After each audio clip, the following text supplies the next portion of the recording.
Thank you. Thanks. Yeah, that's good. All right, cool. Just a backup. Which other one works up there? Yeah. When's it starting exactly? Like right on time, do you reckon? Yeah. Yeah.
There's 160 people.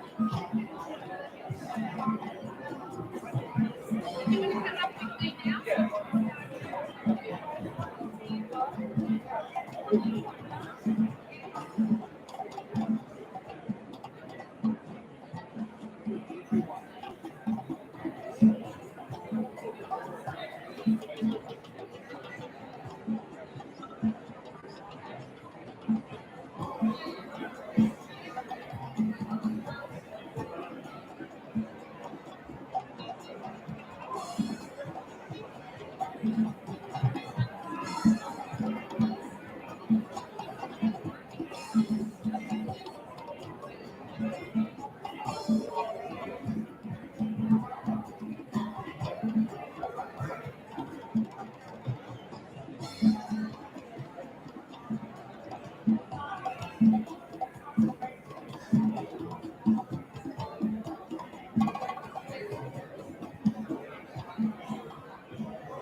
so you can see how many people are here.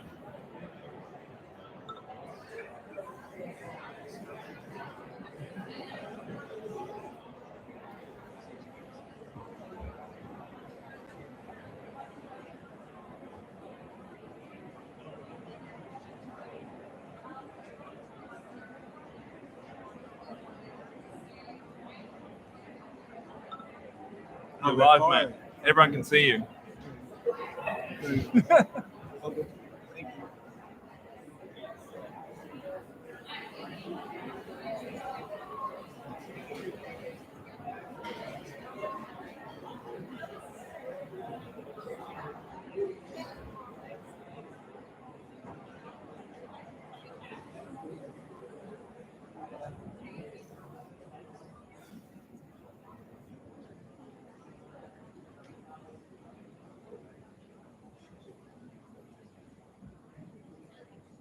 Hello, I think we're just about ready to go.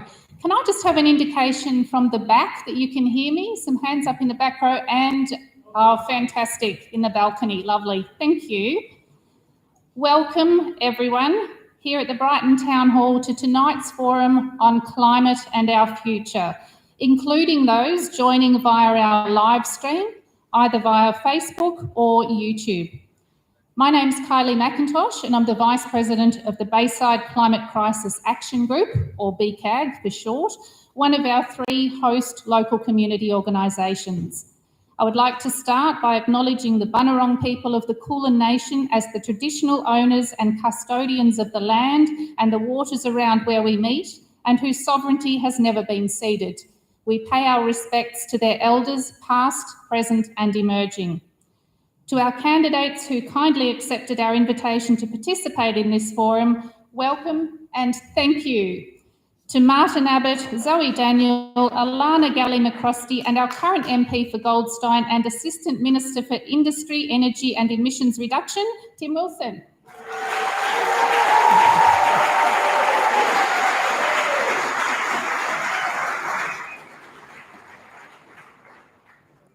And just very quickly, I'm wondering, and I'm sure our candidates are wondering too, an indication from our audience of who lives in Goldstein. Hands up, please. Oh, wow, fantastic. So we have an audience full of locals. I wish to note too that the host organisations have done their very best to provide a fair opportunity for all candidates to be heard on this issue, and as such we did invite all candidates running for the seat who are known to us at the time of organising the forum for tonight.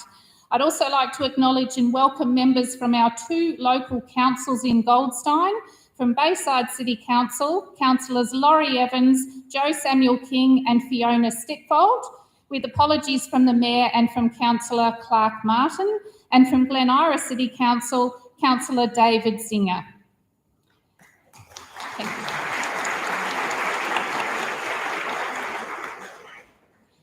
A few words on our host organisations. The Bayside Climate Crisis Action Group was established 15 years ago by a group of local parents concerned at lack of awareness and lack of action on climate change. BCCAG now has over 950 subscribers, mostly from the local area, who keep in touch with our activities.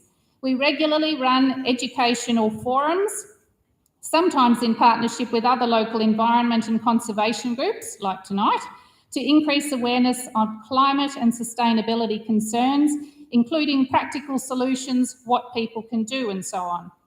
We've always strived to engage and work constructively with all levels of government, something acknowledged by our local MP, thank you Tim, and are particularly proud of our campaign calling on Bayside Council to declare a climate emergency in late 2019, and our role in helping to bring about council setting of community-wide strong emissions reduction targets of 75% by 2030 and net zero by 2035 or sooner.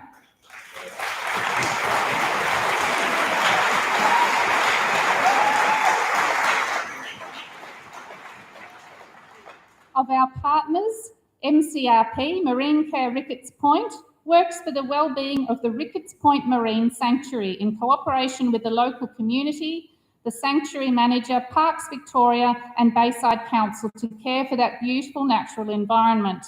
Its aims are to foster the health and conservation of Indigenous species of the Ricketts Point Marine Sanctuary through regeneration and preservation programs and educating, informing and involving the community in its care. Its most popular hands-on activities are guided snorkel events and beach cleans. In addition, MCRP actively advocates on behalf of the sanctuary and broader marine environment, including about the effects of climate change and marine pollution, especially plastics pollution. And the Glen Ira Emergency Climate Action Network, GCAN, which is an incorporated non-partisan collective of community groups, citizens and supporters. GCAN is pursuing an agenda of climate justice through actions and by influencing decision-making across all levels of government and from within the community. GCAN's first campaign contributed to the declaration of a climate emergency in the city of Glen Ira and adoption of ambitious targets of net zero for council operations by 2025 and net zero for the community by 2030.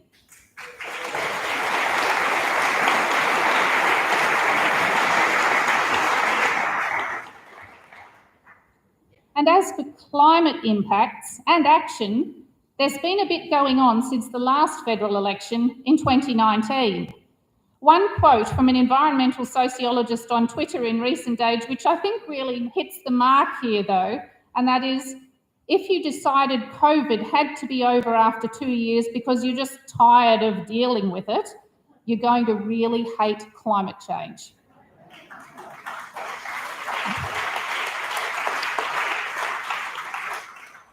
Starting with drought, then the not bushfires but mega fires of Black Summer with its associated loss of life, homes, infrastructure and an estimated billion native animals, and catastrophic floods in recent months through parts of southeastern Queensland and New South Wales, with costs estimated at over $5 billion and counting.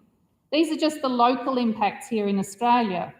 Without going into the growing list of extreme weather events around the world, temperature records broken, worsening fires, droughts, storms and flooding, food and water security concerns, melting of the permafrost and the Amazon approaching a tipping point. Just one example, in June of 2021, Oman recorded its highest ever temperature of 51.6 degrees Celsius. Here too in Australia, there are frequent new high temperature records being set. Just with regard to heat, given the risk to human health of extreme heat, these events add weight to warnings from the health sector that climate change is also a medical emergency. The United Nations are calling on countries to step up their ambition, their action in moving away from fossil fuels, in ratcheting up their emissions reduction targets in order to limit global temperature rise to within 2 degrees Celsius and preferably as close as possible to 1.5 degrees Celsius, as per our obligations to the 2015 Paris Agreement. UN Secretary-General Antonio Guterres called the recent IPCC report a code red for humanity, a warning that the Australian government and much of the popular media seems to have missed. For those of you who saw the Netflix movie Don't Look Up, it kind of felt like a Don't Look Up moment. Australian states and territories have been upping their ambition in terms of emissions reduction, establishment of renewable energy zones and more, which is encouraging. And late last year, the federal government announced progress in that it was committing Australia to net zero by 2050. Although comments from government MPs in recent days that net zero is dead in the water will hopefully be addressed by Tim tonight in his statement. Now, just before handing over to our moderator, I'd like to introduce to you a Goldstein local senior school student and school strike organiser, Lily Mayer, to give a short talk on climate and provide us with a bit of perspective from a generation who isn't quite old enough to vote yet, but who is going to be most impacted by climate change if we fail to take strong action to reduce our emissions now. Over to you, Lily.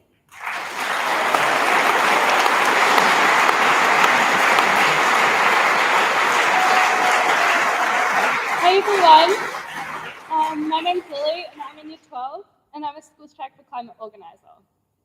Hi, my name is Josie. I'm in Year 9 and I'm also a school track for climate organiser. And we're both here today because climate change is really scary. And as Gen Z, we've grown up learning about the myriad of ways that we're destroying the planet in school while also watching it unfold live around us.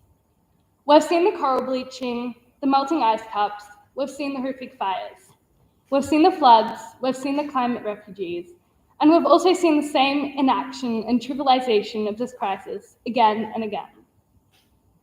We've grown up in a world where we're unsure of the certainty of our futures. We're scared because we've seen what climate change can do, and all we are seeing is consistent inaction. Climate anxiety may sound extreme, but truly it's not. How can anxiety not be reasonable when Australia continues to open new coal mines and back other climate projects? How can anxiety not be reasonable after the Black Summer fires and the floods this year? How can anxiety not be reasonable after taking one look at the IPCC reports? How many more once in a lifetime, once in a century, bushfires and floods and other climate-related disasters must Australia go through before we treat climate change as what it is, a crisis? Climate action is not something we can continue to ignore. Climate action is not something that we can push back on the agenda. Climate action is about people's lives. And it's not just about our futures as people in this room. It's about the impact it's having on people today. It's about those people who've had to sit on their roofs waiting for SES to evacuate them. It's about those people who've had to pack a backpack and leave their houses behind running from bushfires. It's about all those people being impacted by climate change here and now, the people who contribute the least to this crisis, but are the most affected by it. I want to believe when I hear people in power say that Australia is going to meet our 2030 emissions reduction targets. I want to be able to trust the people in power. I want to be able to have certainty for tomorrow, and I want to feel hopeful. But instead, I'm scared. And I'm so sick of empty promises, of the passing of more climate-wrecking projects, the destruction of First Nations land to make way for mining projects, and the prioritization of profit and monetary gain over people. I call for the candidates here today to treat climate change as the urgent crisis it is and to pledge to take real climate action. This election, we call for no more empty promises. Thank you.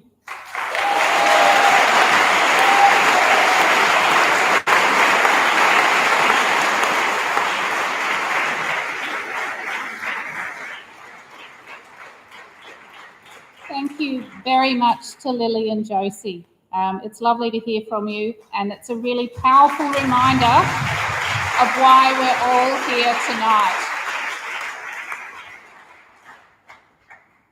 I'd now like to introduce our moderator for this evening, Southern FM local radio host Craig Francis on the other side of the stage here.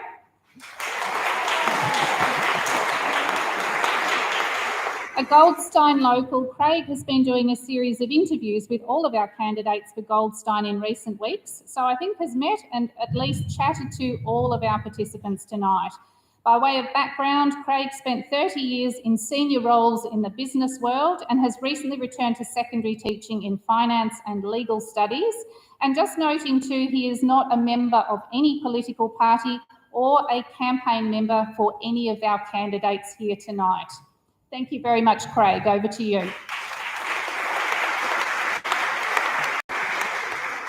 Thank you, Kylie and team, for the opportunity to moderate this event. It's so good to see a packed house at Brighton Town Hall.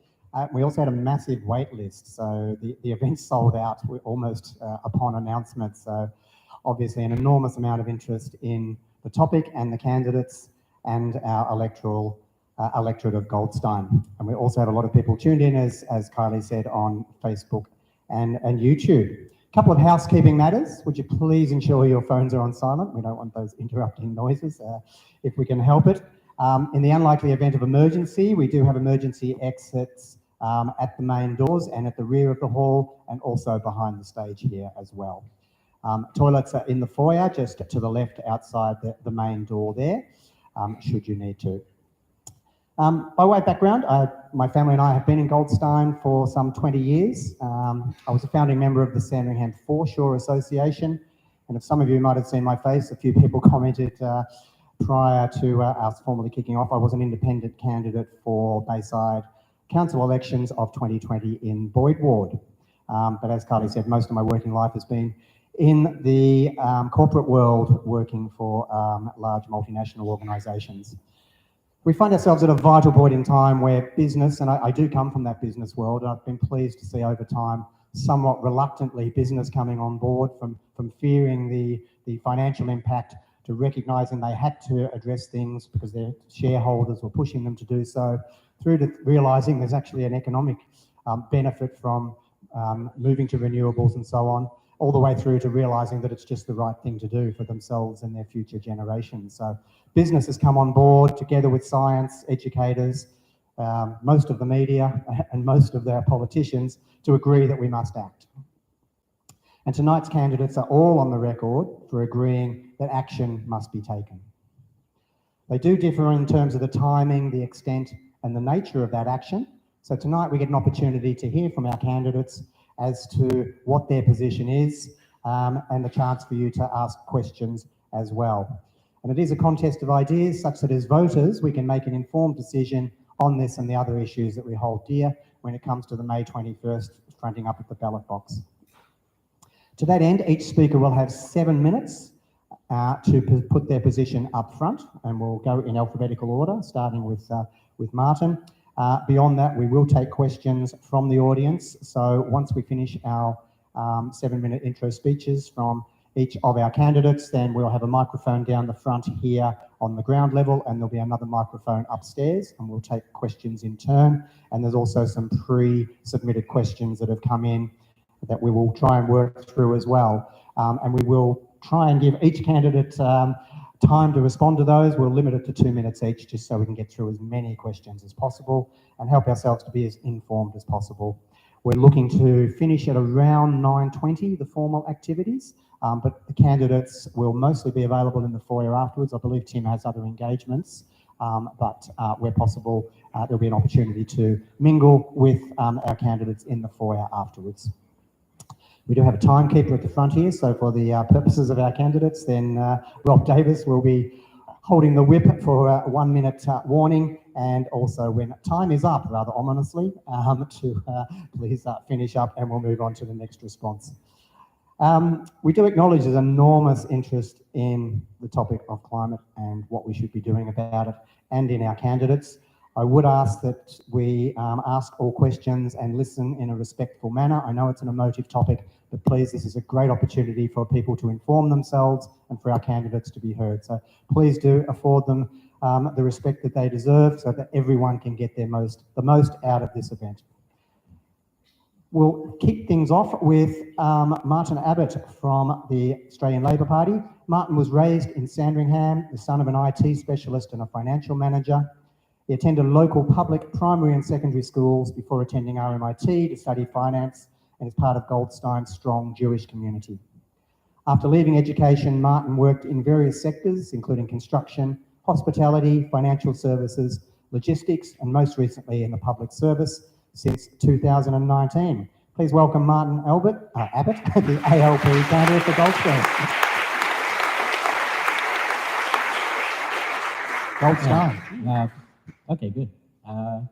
So thank you, BCAG, Carly McIntosh, everyone involved in organising this event, Craig for being our moderator, my fellow candidates, Tim, Zoe, Alana, and everyone in the audience here and watching at home.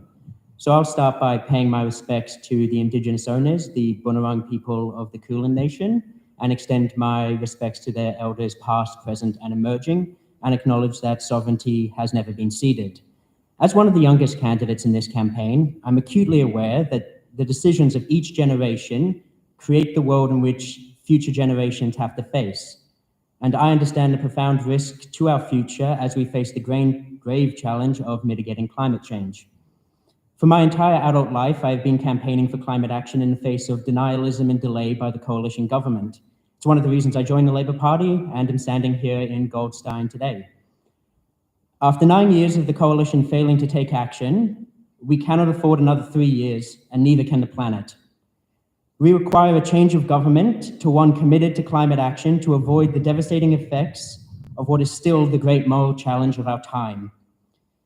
Labour has been fighting for climate action for over 15 years. When Labour was in government, we were a leader in climate action, a model for the world. Today, we rank 52nd behind Saudi Arabia, a model of selfish climate isolationism.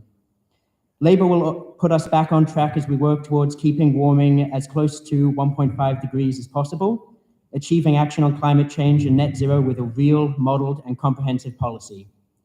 Our plan will create 604,000 jobs, spur $76 billion of investment, cut power bills by $275 a year, and put us back on track to achieving real action on climate change.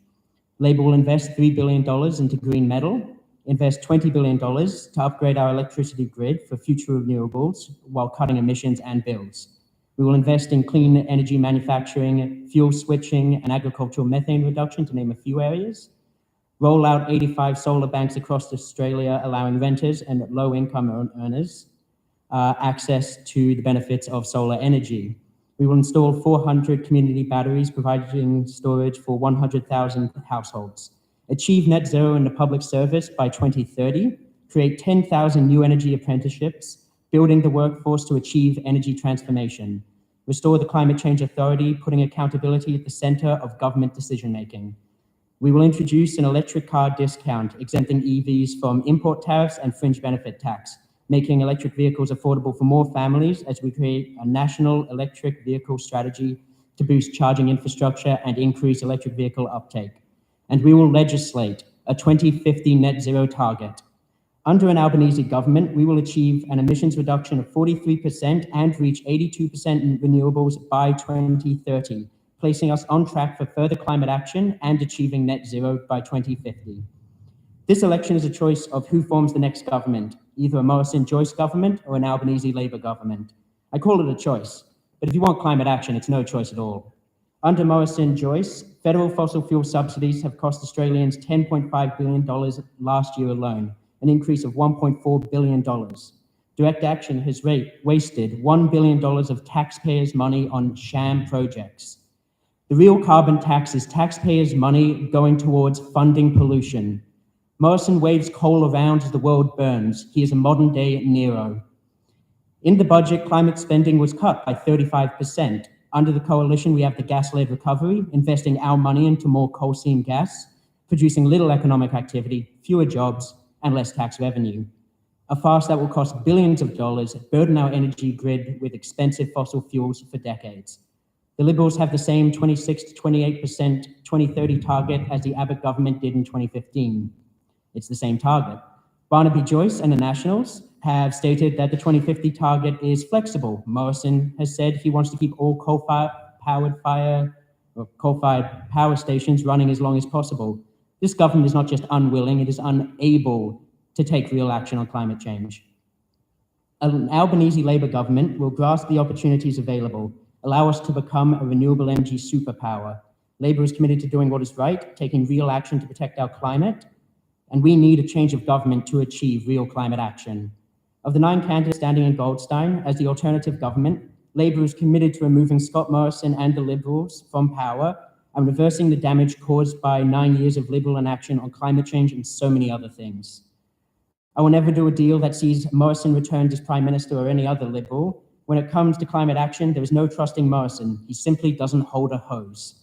At this election for climate action, for a fairer and better future, vote for a change of government. Thank you.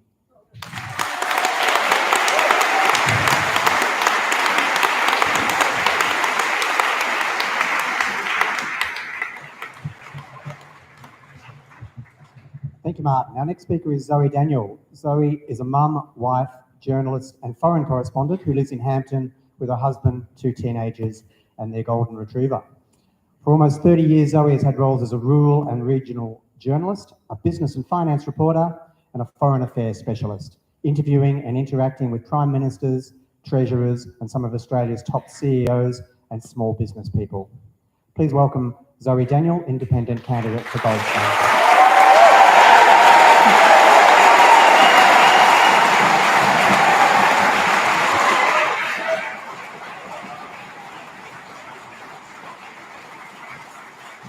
Thank you, everyone. Thank you for being here. Thank you, Craig, Martin, Alana, Tim.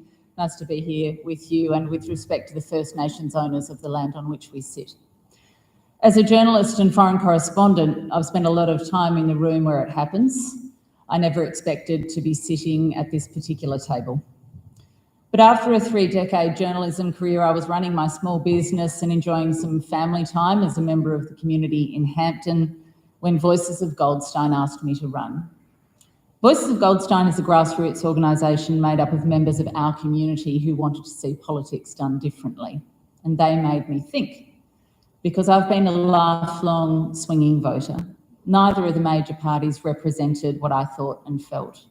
And as a correspondent, having seen the disintegration of one of the world's greatest democracies in the US, in large part due to loss of trust, and having seen a series of climate-related disasters, including fires, floods and superstorms and their impacts on communities, I had developed deep concern. In 2016, I voted for Tim and Malcolm Turnbull because I thought Turnbull would bring an end to the weaponisation of climate policy that has stalled our progress. But he was repeatedly stymied by the likes of Barnaby Joyce and Matt Canavan, culminating in his toppling by Scott Morrison. And that was the end of any real climate ambition by the coalition. Meanwhile, the ALP, with respect, has adopted a small target strategy that can't take us forward either, and it has its own record on toppling leaders. So when I was approached, I thought, well, it was finally time to get off the couch and stop shouting at the TV and do something. And as my children said to me, someone has to do something for us, Mum. It's time to be brave. It's time to be innovative.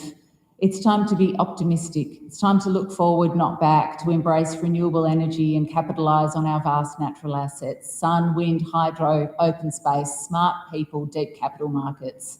We can lead this renewable revolution if we stop focusing on what we're going to lose and start focusing on what we're going to gain.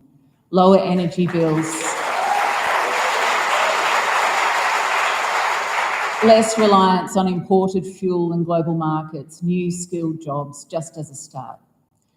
Now, I'm calling for what I think is a realistic and pragmatic target of a 60% cut in carbon emissions by 2030, binding targets to 2050, and a mechanism for accountability, something which I think is sadly lacking.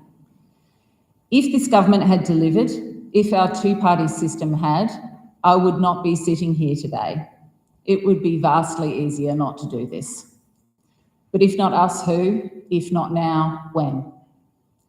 We already knew that Scott Morrison's 2030 commitment to cutting carbon emissions by 26 to 28% was inadequate, nothing more than Tony Abbott had proposed nearly a decade earlier. We already knew that a pledge to reach net zero by 2050 would mean nothing without a real plan. And on that, we've heard nothing from the government except a meaningless mantra about technology, not taxes. Technology is significant, no doubt about it. But what have we had from this government during this election campaign? An announcement that Bass Strait would be Australia's first priority area to be assessed for suitability for offshore wind developments, barely even a feasibility study, and it was initiated by the private sector, not this government.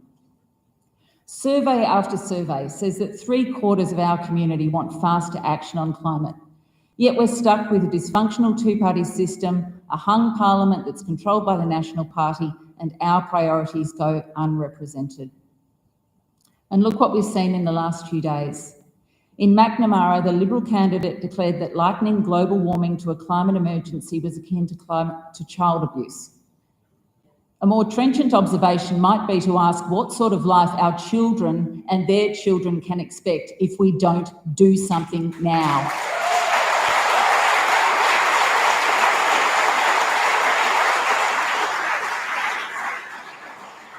And what of that net zero pledge? It was never going to be enough, but clearly it remains too much for some members of the coalition. Apparently for them, net zero is dead. So that's going to be yet another broken promise after a lengthy delay, is it? Because remember this, Scott Morrison can only command a majority on the floor of the House of Reps if he retains the support of the climate deniers in the National Party. As my signs say, same isn't safe. How many more bushfires, how many more floods, how many more superstorms do we need to have?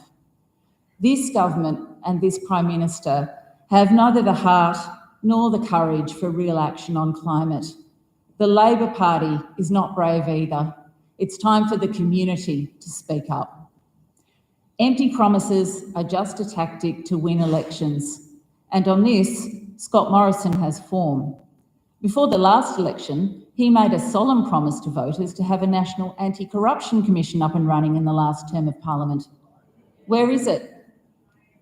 This Prime Minister says this election is about trust. Sure is. And that's why I'm standing as your independent for Goldstein.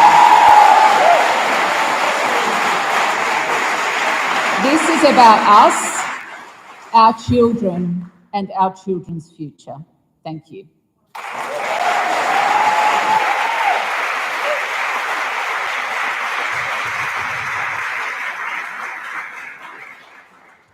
Our next speaker is Alani Mccroskey.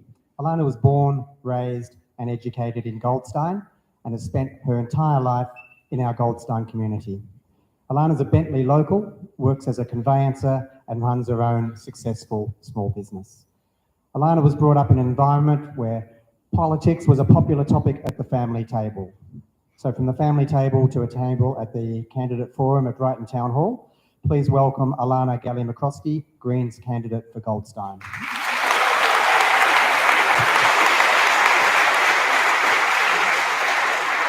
Thank you, Craig, and thank you to the Bayside Climate Crisis Action Group, Glen Ira Emergency Climate Action Network, and Ricketts Point Marine Care for inviting us all here tonight.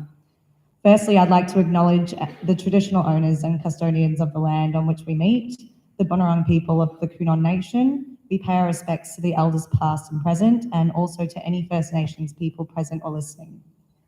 We recognise that sovereignty over country was never ceded, and despite 200 years of ongoing colonisation, First Nations culture and connections to country are still strong.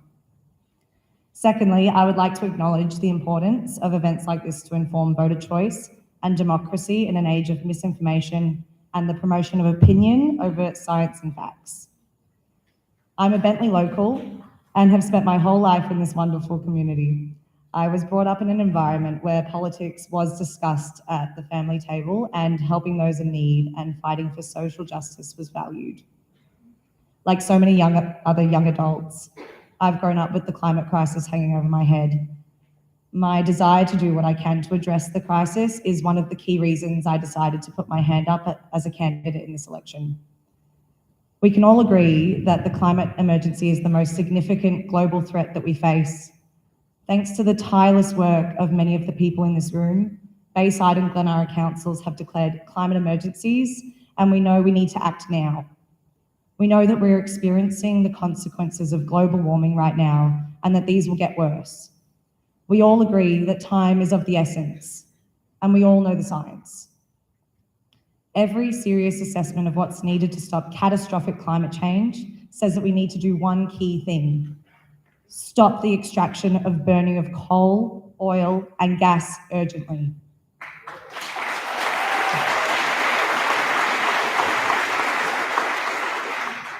Yet, this is the one thing that neither Labor nor the Liberals will do.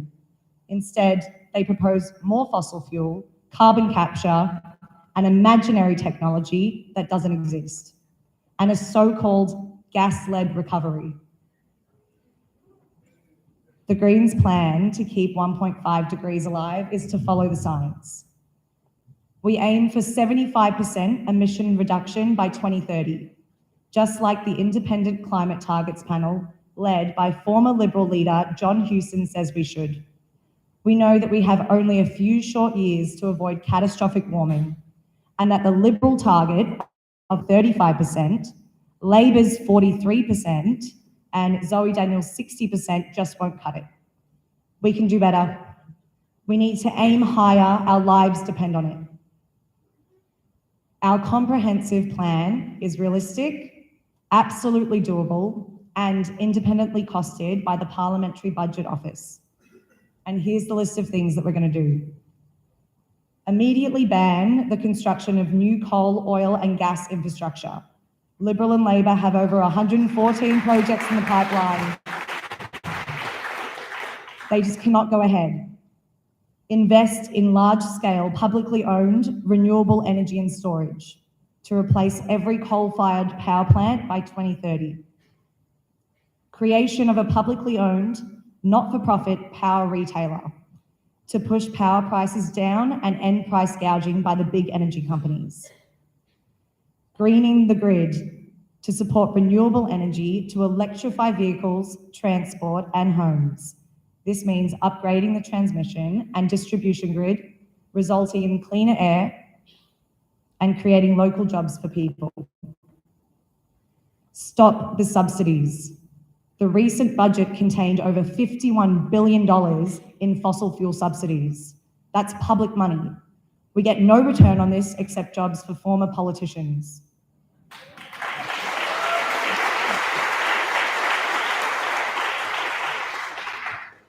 Instead, we reinvest this money into a planned transition for our coal communities, workers who've spent the last 100 years keeping the lights on and who deserve a plan.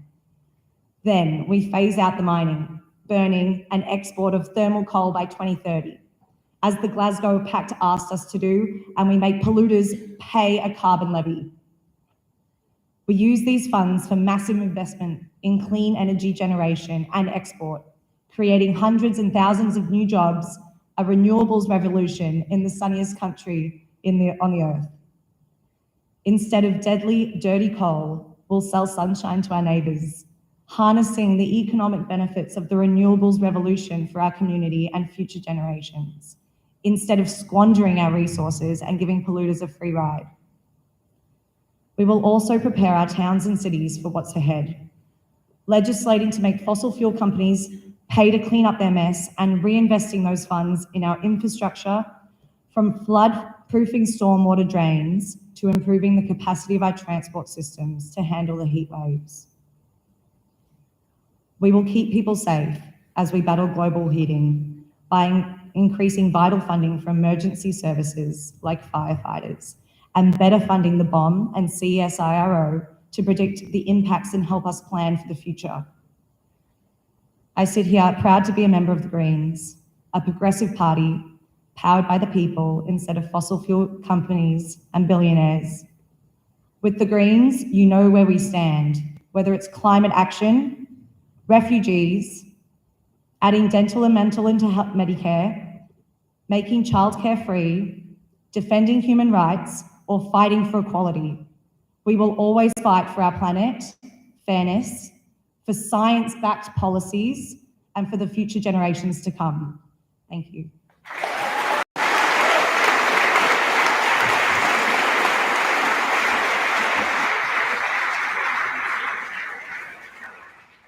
Our final speaker is Tim Wilson. Tim has served as the federal Liberal member for Goldstein since 2016 and is the Assistant Minister to the Minister for Industry, Energy and Emissions Reduction.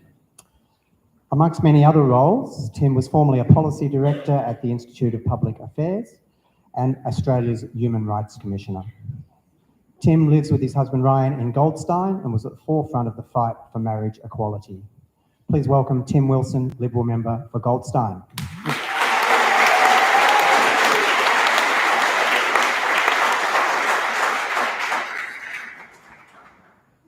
Thank you very much, Craig, and I'd like to begin by acknowledging the traditional custodians of which we meet, their land, and pay respect to their elders past and present. I'd also like to thank the organisers, the candidates who have participated, and also to Libby and Josie for their introductory remarks, and also, while I know there's media present, to one of our star media presenters, our 8-year-old Grace, who's at the front, who did a fantastic job interviewing all of the candidates recently for her blog. So congratulations, Grace, and keep up the great work.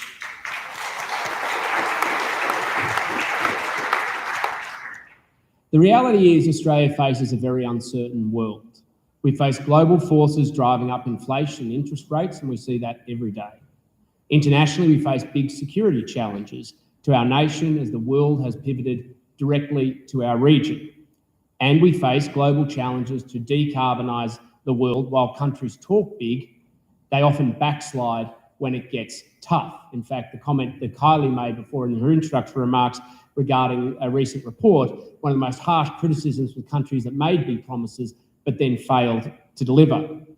So while the UK has promised big in Glasgow, they now want to backslide on their commitment to net zero. While the US has also been talking big, they've been doing the same. And China never even committed to a timeline like Australia's and wants wriggle room to get out of even that. And tonight, you've heard from candidates who talk big, but can't necessarily outline how it is they're going to get there. There is only one candidate and one team that has clear targets, a substantial and comprehensive economy-wide plan with the track record to meet them, to beat them, and build Australia's clean industrial future. Please let Tim speak. We have long-term commitment. The only one candidate on the stage that has a long-term commitment and interest in this issue that transcends their pursuit of political office. 15 years ago, I went and studied carbon accounting at Swinburne University. 15 years ago, I started fighting the Greens that wanted to strip intellectual property from low-carbon technologies. That actually took me to UNFCCC meetings, directly fighting them in places like Copenhagen and Cancun because they wanted to do things that would harm renewable energy, and frankly have consistently been proven to be correct. I've called out bad policy and stood by good policy because this is not a straightforward challenge. And that even led me to go and study energy and carbon management at Murdoch University, and more recently a focus on business to path to net zero, and of course as assistant minister in the space. Because what has been lacking for so long with sustainable climate policy is an understanding that we are a democracy, that policy must have a social license, and that we must take the whole of the country with us. You can dismiss it as much as you wish. If we do not take the whole of the community with us, you will get backlashes. And in this term, the independent member for Warringah example proposed a bill to allow authoritarian commissioners to be able to veto elected representatives, and said decision-making power should be taken out of the hands of elected representatives. The Greens, their pathway towards decarbonisation is deindustrialisation. Labor has a strong track record whenever they want to impose new taxes which increase costs of living. And so-called independents want decarbonisation through subversion of our democracy. Only Liberals want to decarbonise through innovation, technology and building Australia's clean industrial future and take the community with us. And as Assistant Minister, this is exactly what I have done in action. Only the other day, despite the dismissals of some people on this panel, with this very pen, signed the development of Australia's offshore wind industry. And we have never had one before, in part because Labor did sweet bugger all on it when they were last in government. And despite the dishonesty that we've heard tonight, yes, it was introduced in the parliament by somebody in government. It was me. And the person who had to sign the piece of paper, bring about the regulations and declare the areas was a Minister of the Crown, me. And when they talk and dismiss that, well, now we're getting the private sector involved, too bloody right we're getting the private sector involved, because we are focused on building Australia's clean industrial future. They have the skills, the knowledge, the technology and the capacity. And if you think you can solve it without them, you're delusional. And within 3 weeks of me becoming Assistant Minister, we passed the laws to enable it. And within weeks, we'd had the regulations. And of course, we declared the first area in Bass Strait of Port Albert in Gippsland.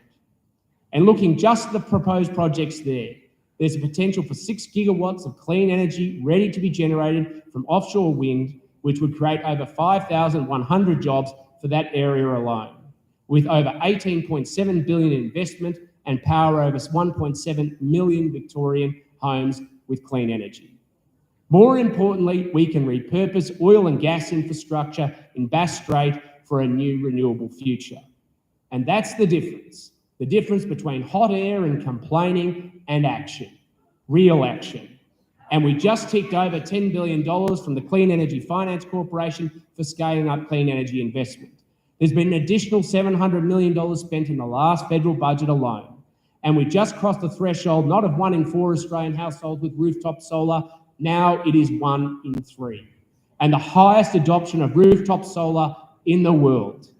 And of course, that's off the back of emissions cuts of 20% since 2005 while our population and economy has grown by 45%.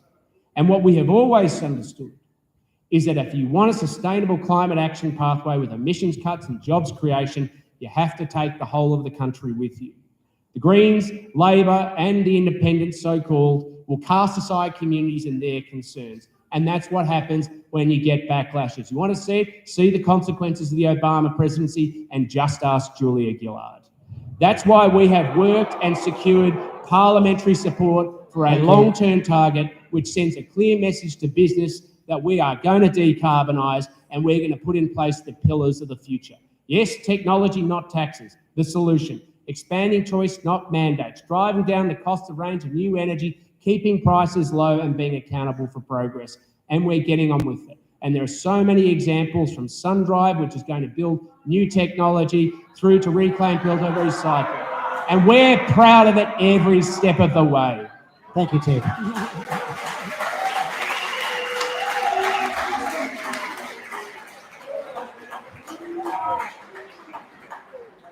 Thank you, and a reminder to please keep our correspondences respectful for each of our candidates. Thank you.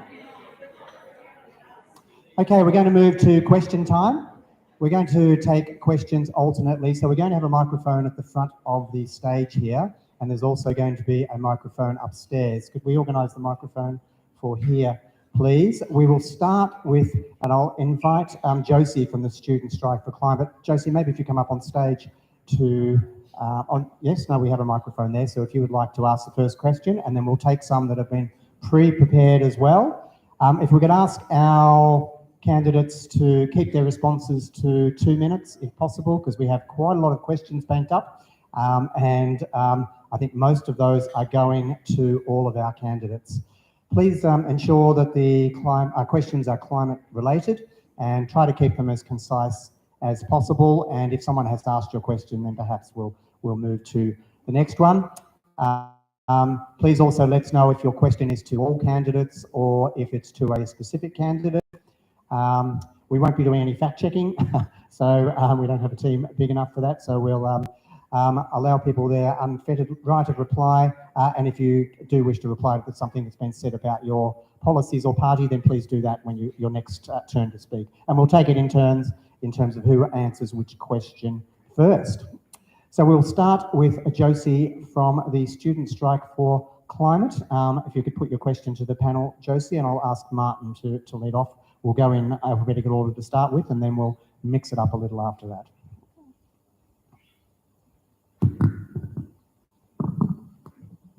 Hi, my name is Josie, and I'm here asking this question on behalf of School Strike for Climate. This first question is to Tim Wilson.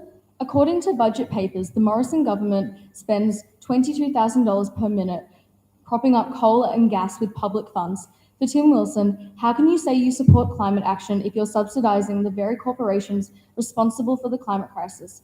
For the other candidates, will you commit to review and remove subsidies for polluting coal, oil and gas corporations?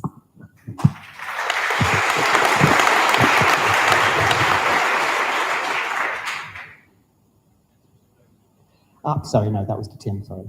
Okay, thank you.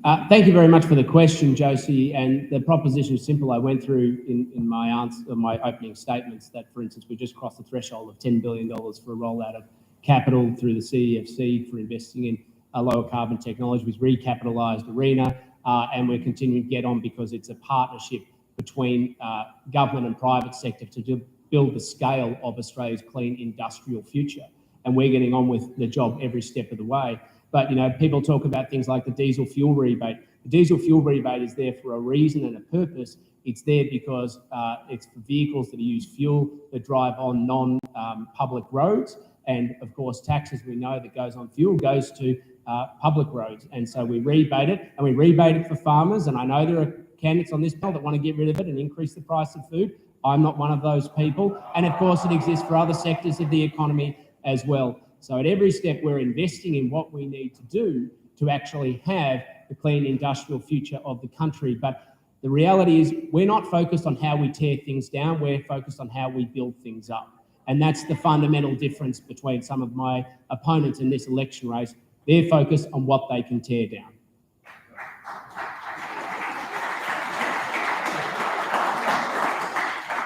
Martin. Josie, thank you for your question. And I'll first say that with Labor's plan to legislate net zero by 2050 and give the Climate Change Authority actual teeth to actually judge government policy, as well as reforming the Environmental Protection Biodiversity Conservation Act, if a plan, if any type of plan doesn't stack up to 2050, it won't go ahead. And where, as much as Tim says that business is totally opposed to it, of the 250 largest greenhouse gas emitters, 2/3 of them have committed to a target of net zero by 2050 or a more ambitious target. And as part of our reforms to the safeguard mechanism, those 215 largest emitters, who account for 28% of our year-on-year emissions, will be legislated, and we will work with them so that they meet 20 by 2050. And that will lead to, by 2030, let alone 2050, 213 megatons less emissions than it would be under the current Liberals plan, in which, with the safeguard mechanism, which they established, emissions have increased by 7% since 2016 and 17% since 2005. And I want to just touch on what Tim said about achieving 20% emissions, which is fantastic, emissions reductions since 2005. The fact is that once you remove land clearing from that, our emissions have actually gone up by 4%. And land clearing is basically not under the purview of the federal government. So as much as Tim may claim responsibility for that, it effectively, emissions have gone up thanks to federal government policy.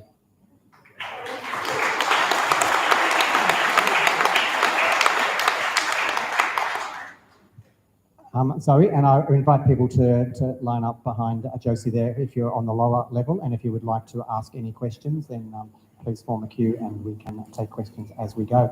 Zoe. Josie, thank you so much for the question. And just to respond to one thing that was said, I think having had 9 years in office, getting us to the position that we're in, it's at least an opportunity to hear some other people's ideas. So thank you for listening in good faith. I'd like to just tell you about my policies and my positions, and they're actually really optimistic. My view is that we should be looking forward, not back, that we should stop looking in the rearview mirror, that we should stop thinking about what we're going to lose, but we should think about what we can gain. And I think that we're in a position where we're going to be penalised by other countries if we don't actually take action. We're going to start paying penalties if we don't ramp down our fossil fuel industries and ramp up our renewable industries. And this is a fact. This is not a myth. We have to move. We've been too slow, and there are things that we can do. So my position, as I said, is 60% cut in carbon emissions by 2030, a climate body with teeth to hold governments of all persuasions accountable. I'm a swinging voter, don't really mind which one it is, I'll deal with either of them. A binding legislated emission reduction target that's not tied to elections because climate policy is weaponised. An end to taxpayer subsidies for fossil fuels, subsidies to be redirected to clean and renewable industries, technologies and jobs, no new coal or gas developments, orderly closure of coal-fired power plants while delivering structured transformation for affected communities, ensuring their economic security and future prosperity. And I respect that very much as someone who's worked a lot in regional Australia. Electrify everything, continuing and strengthening solar rebates and subsidies, fix the grid to support more renewable energy, make solar batteries affordable and part of that national grid, and accelerate the transition to electric vehicles by incentivising them. So that's my position. I hope that answers your question.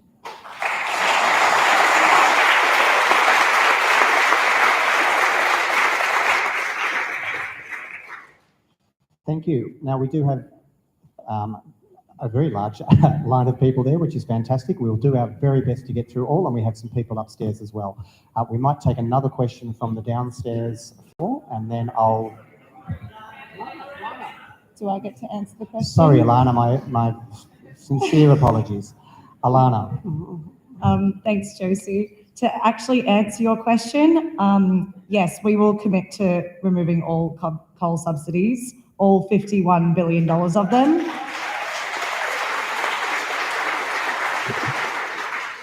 The Greens do support a science-based target to reduce emissions. We'll do this by immediately banning the construction of new coal, oil and gas infrastructure and transitioning it into our economy to net zero or negative emissions by 2035 or sooner. The science tells us we need to reduce emissions by 75% by 2030 to avoid catastrophic climate change. We have a realistic, fully costed plan to meet these science-based targets. Thank you.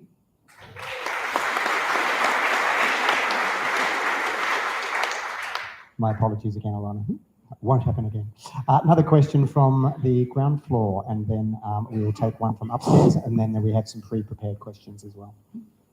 Thank you, Craig. A question on behalf of BCAG. The Star of the South offshore wind farm, which was signed recently by the pen that Tim held up and showed us, is a proposal that has been in the pipeline for 10 years now. It has been delayed due to lack of a regulatory framework for this kind of development in Commonwealth waters, notwithstanding that such a framework does exist for offshore oil and gas drilling. In 2019, the Commonwealth Government finally developed a draft regulatory framework and released a discussion paper in January 2020 for public consultation, with the legislation ready to go into place by July 2021. At the same time, the government has rushed not only to approve gas exploration on Aboriginal land in Queensland, but also to subsidise it at taxpayers' expense. We wrote to you twice, Tim, about these delays last year. Why then has the go-ahead been delayed yet a further 9 months? Was it something to do with the timing of the election?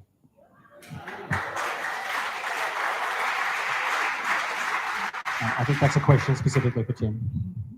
Well, I don't want to break it to you, David, but I passed the legislation within 3 weeks of becoming Assistant Minister. So I'm not sure you can really call that inaction. In fact, I was very focused on making sure we got it done. Then the department implemented the regulations as soon as the legislation was in place. That's how it normally works. Legislation, then regulation, then declaration of areas. So within the period of about 5 months that I had the chance to do something, we moved along an awful fast period of time. And we did so because I can see the real potential of what we can do, not just declare that areas, but many other in a very rapid pace, and being able to build up potential of offshore wind. But one of the challenges we had is, one, in terms of the legislation, no work had been done by the previous government. And what we had with the implementation, the other part of it was, and this is the international experience. The international experience is if you move things too quickly without community consultation, because there's fisheries and water, there's sea traffic and movements that you need to take into account. You have to look at environmental assessments, et cetera, et cetera. If you don't get that right, you get backlashes again. In Taiwan, they rushed their legislation without working with the other entities responsible and end up delaying their legislation even further. So they got less action because they weren't consultative. So, yep, we're focused on all of the complex environmental challenges and economic challenges that are part of this conversation. We're developing legislation, taking the community with us, including the local communities that benefit from the consequences of it, so that we can get on the job with confidence, and that's exactly what we're doing. Okay, I think there's a question specifically for Tim, unless anyone would like to comment on that. I just want to say one thing. Please, Mark. Tim, I just want to make sure you know it's 2022 and Labor hasn't been in government since 2013. You can stop blaming Labor.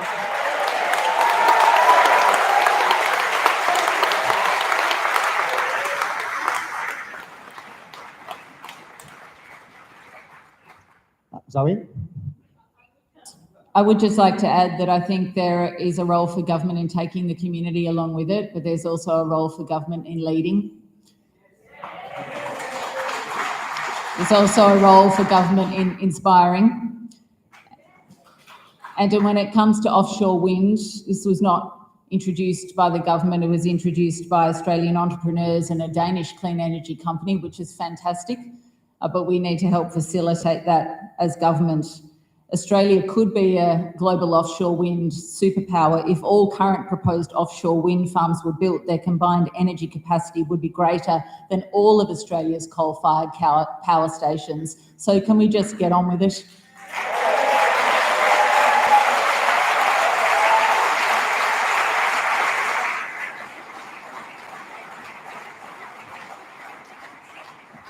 Alana, did you want to comment on the? Yeah, if the Greens were in power, Tim, we'd have many renewable wind sources and other renewable energy sources, not just the one that you haven't made yet. So, thank you. Thank you for the question. We'll take a question from upstairs. Yes, thank you. Jeff Fagan from Hampton. I'm a passionate environmentalist and have been for most of my 75 years. Free plug for Parks Victoria. I'm just back, still got sore knees, from the Grampians Peaks Trail, a brilliant new opportunity for all of us to see exquisite environment. I am tickled pink that I'm tickled teal, I think, that we've got an opportunity to put climate and environment as one of the top issues in this coming federal election. We just heard from Mr. Wilson that this is considered subversive to democracy. Could I ask the other three, please, what's your view of having independents who care passionately for the environment?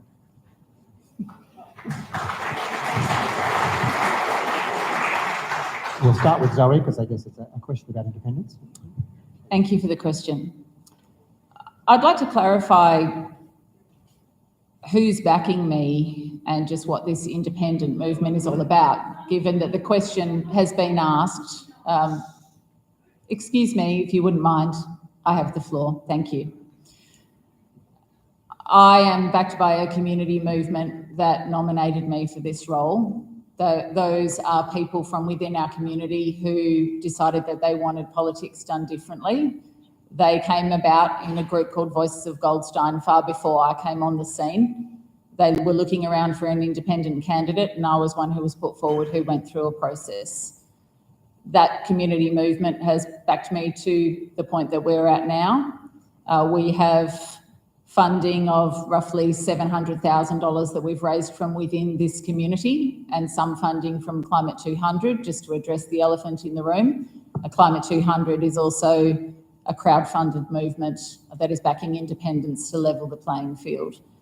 And I think we have great momentum in this community because many people want to see politics done differently, with empathy, with honesty, with sincerity, and with genuineness, with direct engagement to take the views of this community forward.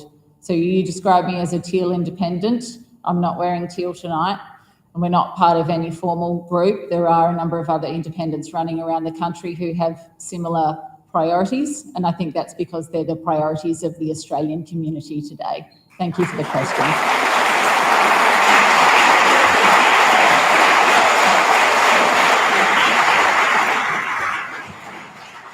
Alana was a question on your perspective around independents being involved. Yeah, thanks, Craig. I think it's great to see an independent supporting a reduction of carbon emissions, but the latest science tells us we need to go even further. We have no time to waste. With the Greens, you know what you're going to get. We've got the track record to prove it. We have a fully costed and realistic plan. We also know that the climate crisis is one of many crises we're facing. And the Greens, we support progressive social policies across the spectrum.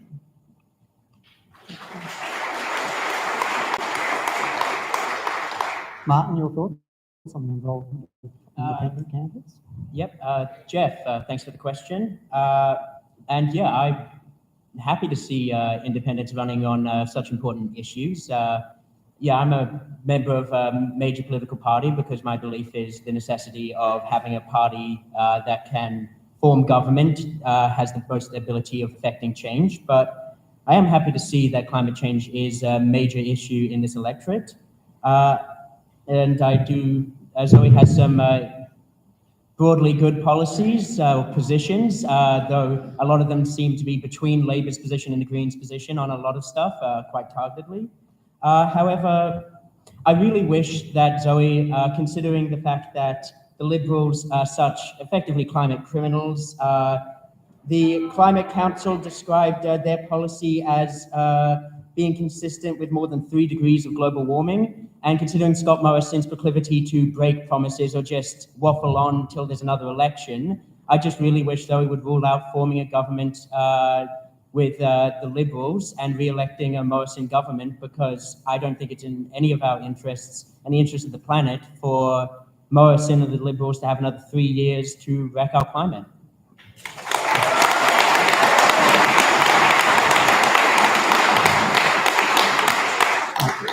In the interest of time, we won't back and forth on the same question, but Zoe, you can pick that one up on the next question if you would. Tim. Sure. Thanks, Craig, and thank you, Jeff, for the question, but politely, you misrepresent what I've said. What I said was that I didn't say anything about independence being subversive. I'm a Democrat. I believe everybody should be able to stand for election, be tested by their peers and judged and voted accordingly.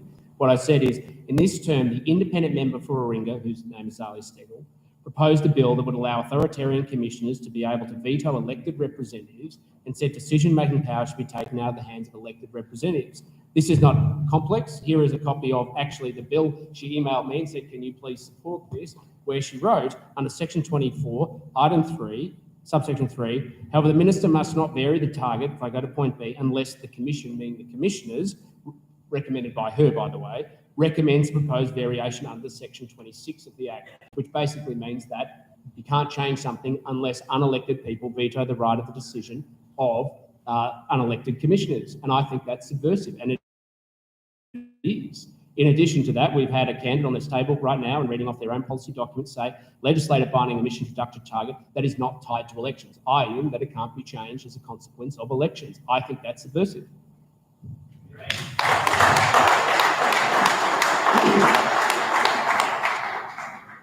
Thank you. We'll take a question that was submitted prior to tonight's event. There are significant concerns regarding donations, and this is to all candidates, significant concerns regarding donations by the fossil fuel industry to the Liberal National Party and the ALP, and their influence on decision-making and ongoing support for fossil fuels in Australia by government. How much money does your party receive from the fossil fuel industry? Will you commit to greater transparency of donations, including timely disclosure of donations by fossil fuel lobbyists? Comments from all candidates on donations and ongoing subsidies for fossil fuels. So we'll start with Alana. So there are some specific questions there around the LNP and the ALP, but also general question around donations and the transparency thereof. That's an easy one. The Greens don't take donations from fossil fuel companies or large organisations.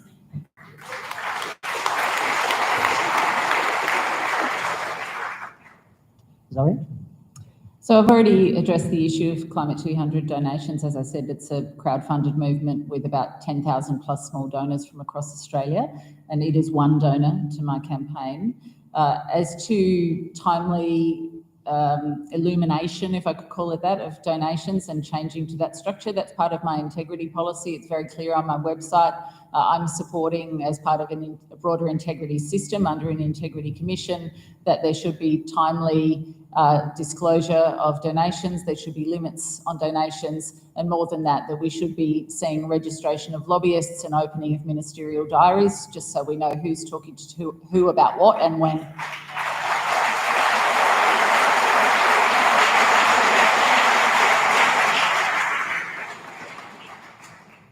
Tim, there are specific questions to yourself and Martin about donations Sure. to parties from fossil fuel. I don't follow donations that go to political parties, except for, of course, obviously noting that somebody like the independent member for Warringah got a $100,000 donation from coal barons and they deliberately split it between people, so it went under the radar. And of course, I have noted that there's only one candidate in this race that has got nearly $500,000 from one source. I can assure you that we've got nothing like that, nothing at all.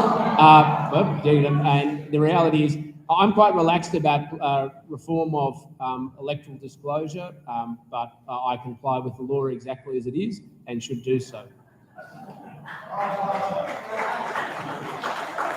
And I'm not the one who got $100,000 or $500,000 from one source. Don't like to point it out, do you? I do that. I don't follow. I think I do. I think Tim is saying that he doesn't have information. I don't follow. on The contributions of deception fossil is, and it's a very standard question. That we somehow have this sort of great connection to these things. The truth is, I focus on representing you in the community in the federal parliament. We don't pay any attention to this stuff. Yeah, I'm really proud of the work I did to stop the retiree tax. Very proud. Right. Very, very proud. So, Tim, I think your response is you don't have visibility of contributions, which was a specific question from the fossil fuel industry. Martin, the same question was directed to yourself around contributions to the ALP. Yep. Well, I have to say I don't know the figure. I only know the figures of how much donations I've received, and none of it's been from the fossil fuel industry. But I do know that the fossil fuel industry does try to curry favor with both major political parties and several smaller parties by subsidizing or giving them donations. In some ways, it is a subsidy. And I know that companies, for example, Woodside is quite a prolific donator to political parties, specifically the Liberal Party. And if they want to donate money to the Labour Party, I mean, I have no control over that. I wouldn't necessarily welcome it. And considering our policies around multinational taxes and our policy around gas industry as compared to the Liberals' gas-led recovery, I think they're wasting their money by giving it to the Labour Party.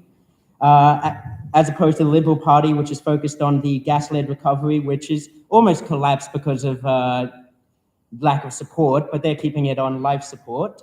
And that's going to lead to higher pollution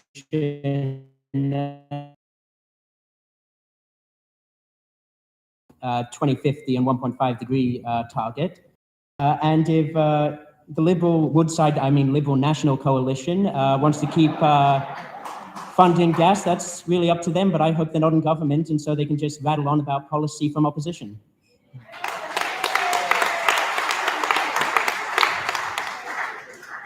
Thank you all, and thank you again to our very long line of people on the ground floor waiting to ask questions, and thank you for your patience. We'll take two more questions from downstairs and then another from upstairs. Mike Syme, recently retired CSIRO scientist. My question is to Tim Wilson. Tim, your government's climate ambitions are so far behind the other candidates on the panel here tonight. They're so far behind Australia's peak industry groups, the National Farmers Federation, Australia's state and territory governments. I'm just wondering, do you think that the Liberal Party is constrained by its coalition partner, the National Party?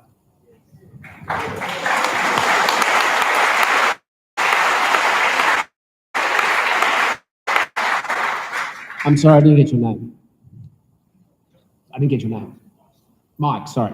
Thanks, Mike, for the question. And I think, as I've said right from the opening statement, I think the constraint that anyone who's in government faces is making sure they take the entire Australian community with them. And every single member of parliament is elected to represent a community. That's democracy, and it reflects the will of those communities. So we have to get, firstly, in anyone who, this is why the fiction of some candidates and the role they can allegedly play in parliaments is so dishonest. The reality is you need 75 people to pass anything through the House of Representatives, and then you need 38 people through the Senate. And of course, neither party controls the Senate, and we both need to work with others to be able to achieve things through the House of Representatives. And those reflect the ambitions and the concerns of different parts of the community. So I think in order to take the whole of the country with us, to be able to achieve a pathway to decarbonisation, which is exactly what we're doing, and we're immensely proud to be the first government in Australian history to commit to a net zero target by 2050, and to be able to make sure that we implement the policies to get there with the first comprehensive economy-wide plan that takes the community with us without a backlash, is exactly how this debate should be led.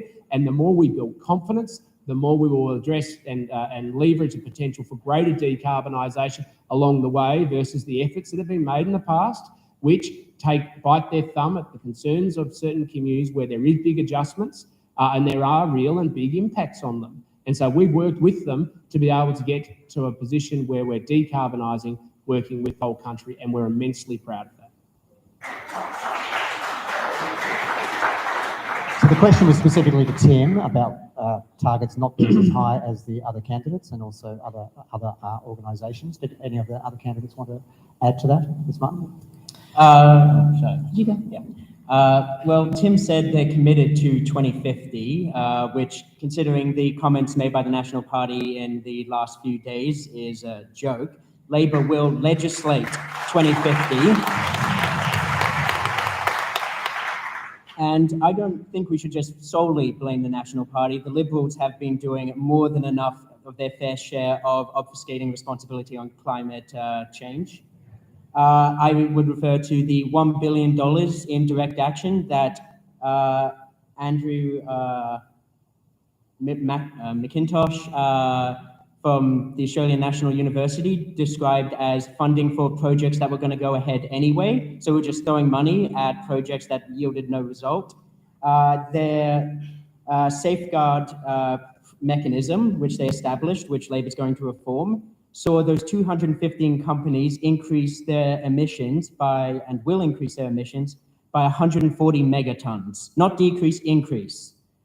And I would just say that our plan is supported by the Australian Industry Group, the Carbon Market Group, the Grattan Institute, the Climate Council welcomed our policy, and our policy of 43% is in line with the IPCC as they have laid out in their most recent report, in which we need to get to 43% by 2030 to achieve 1.5 degrees of warming or as close to as possible. Thank you. Zoe. I would only say that Australia ranks last for climate action among UN member countries. And why is that? Because we have a hung parliament and Barnaby Joyce is running the country. And with due respect to Barnaby and the seats in Western Queensland and Western New South Wales, those values do not reflect the values of the people of Goldstein.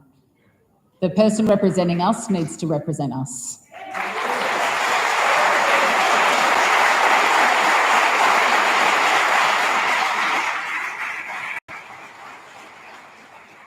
Alani? I just want to say, if we actually say no more coal and gas mines, we can actually aim for a 75 emission reduction by 2030, not 35, not 43, not 60, but 75 by 2030. So, sorry? Can we not interject, please? And you have an opportunity for if we tax all the billionaires, maybe we can put all that money to renewable energy sources.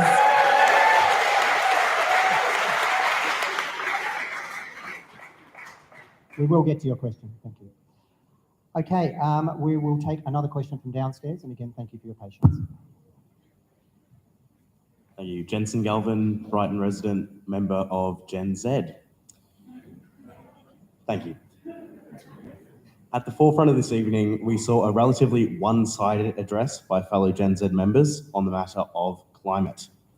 The fact of the matter is my generation plays a pivotal role in this election. To quote the two from the start of this evening, we are the future. So how are the parties moving to include us? Labor is attempting to appeal to us over TikTok, and I cite Julian Hill as a reference. Gen Zoe claims to be for the whole youth through Voices of Goldstein, an account that blocked me over Instagram after I asked a question. The Greens seem absent, and Liberals have been continuing steadfast for elections in the past, and I hope those in the future. So my question tonight, yes, I am a young Liberal, thank you. My question tonight is how are parties moving to support us, the youth, on the matters of climate as a whole?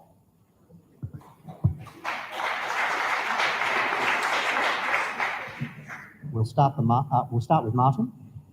Well, for one, I would just say I believe young people are across all ranges of policies, and are in touch with what they require and what they hold close to them. So if we talk about policy more, and less about gaffes and personal attacks. I think that appeals to everyone, including young people. And the fact is that taking action on climate change is the critical thing for all of us, but especially for the younger people who have to live with the effects of inaction more and more, and the effects of inaction under continued Liberal government. But in terms of policies broadly that I believe are of concern to young people, myself included, Labour will establish a youth model that will put young people at the focus of decision-making, including having a Minister for Young Australians. But more broadly, our policy is focused around creating jobs, increasing and reversing the cuts to TAFE and the university sector under the Liberals, so that there's more opportunities for employment for young people, more opportunity to get increased wages, which again is at the heart of Labour's policies. It's increasing wages, which have been stagnant for the better part, if not the entirety of the last decade. And how are young people supposed to afford houses if they can't get jobs, and if those jobs don't actually pay nearly enough to afford houses? And how are they supposed to think about starting a family when we're going up to levels of warming that will severely affect, especially in Australia, the livability of much of the country?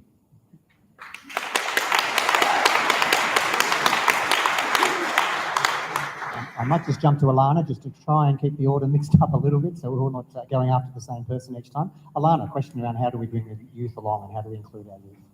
Well, the Greens are fighting for cleaner air. Unfortunately for the younger generation, they've been paved a way into this world that's full of fossil fuels and dirty air, and they don't really have a very foreseeable future if they keep mining coal and gas. If we close all the coal and gas mines and put all that money into renewable energies, then maybe the future might actually have some clean air and a future to see.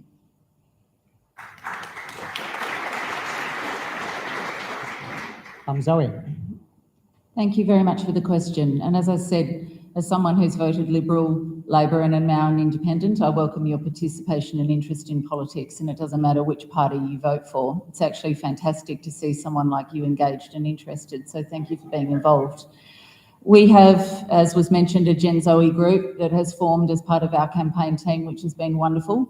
They are very energised, and they've made a couple of advertisements, they've run a couple of events that have directly engaged young people in our campaign, which I've found very exciting.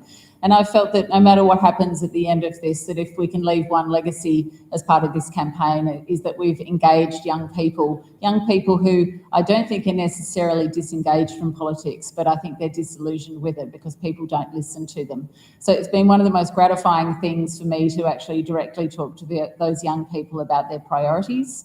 And the things that come up most commonly, obviously, are climate. Gender equality is really important, but other things like housing affordability, mental health and jobs are the sorts of things that come up among those young people that I speak to. And I really do hope to speak to them ongoingly. Part of what I'm doing is trying to build reference groups of people that I can speak to as a Member of Parliament, if that happens, to help me to formulate policies on their behalf. So that's been a really positive thing.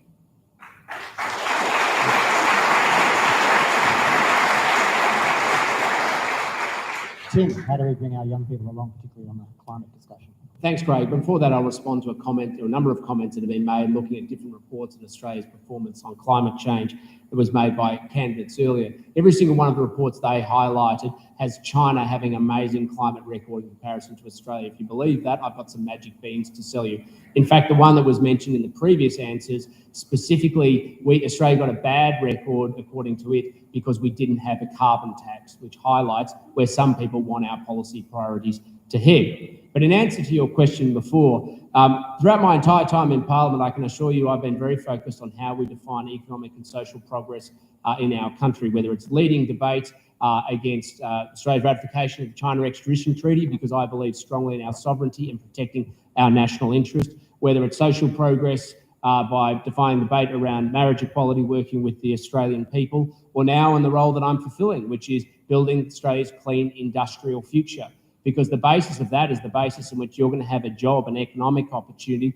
But you may not also be aware, I wrote a book in 2020 specifically focused on how to enlarge the participation and franchise and interest of young Australians on in our political system, particularly making sure they had a voice, and particularly they had the opportunity to economically participate in the same foundations of earlier generations, and very specifically focused on home ownership and the key role that plays as part of the organisation, not just of the little platoon, but of course the little economic opportunity and little capitalist that's necessary for our country to survive and thrive.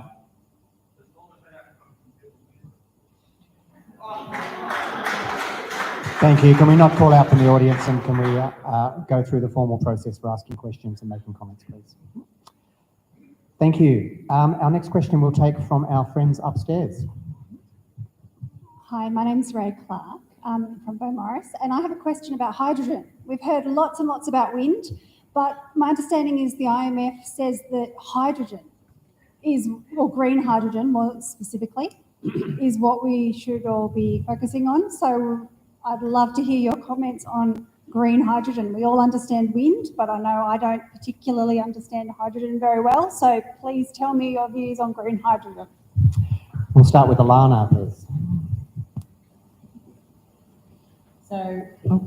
So green hydrogen is kind of the gateway to, back to making steel and aluminium and other metals.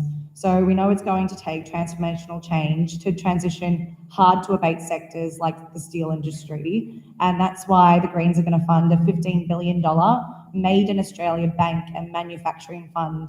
This will support steel, aluminium and other minerals and metals processing industries to transform their processes and participate in the global green economy, the hydrogen green economy. We'll apply coal exports levy, reinvesting funds into the research and development for the replacement of coal in the steelmaking process through the creation of the Green Steel Fund.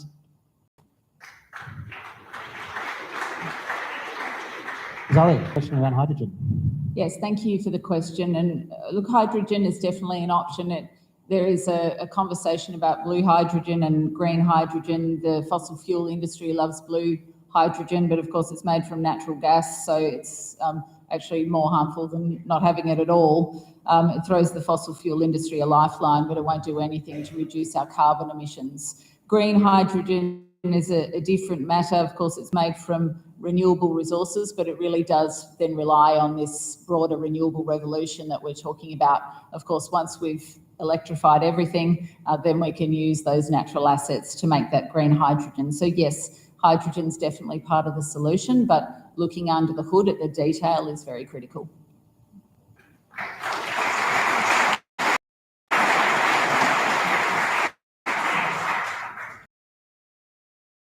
Sure, thanks. Well, I mean, I'm supportive of clean hydrogen and the economic potential it provides, and the potential it also provides for decarbonisation. In the federal budget, there was $1.3 billion of new investment specifically to address some of the challenges we have in the space around energy security, because hydrogen is going to be an important part of that, of displacing off traditional liquid fossil fuels that are necessary for things like transport, so that you can continue to get food in your supermarkets and the like.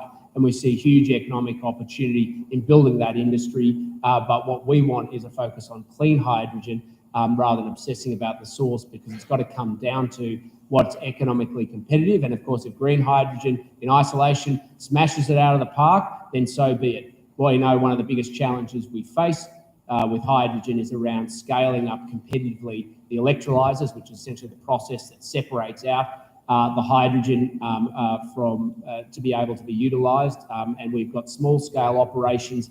I've been to one in Canberra. There's some all different parts of the country, again, working with business to be able to do this, but they can produce very low yields at this point. So the biggest challenge is how do we scale it up to be able to be competitive so we can export Australia hydrogen to the world, which is why we invested in projects like the HESC project, which is working with La Trobe Valley and Gippsland on how they can be a source of clean hydrogen. With CCS, I was at the departure of the first major shipment of hydrogen to Japan out of the port of Hastings, which has the potential to build a new industry for the Gippsland community and the Hastings community as part of building Australia's clean industrial future. And Martin, the question on hydrogen. I just want to address something Tim said earlier when he was talking about his proud record on voting for various things, including on a marriage equality bill. which is fantastic. But I was just curious and quite disturbed at the fact that he didn't cross the floor during the vote on the religious discrimination bill.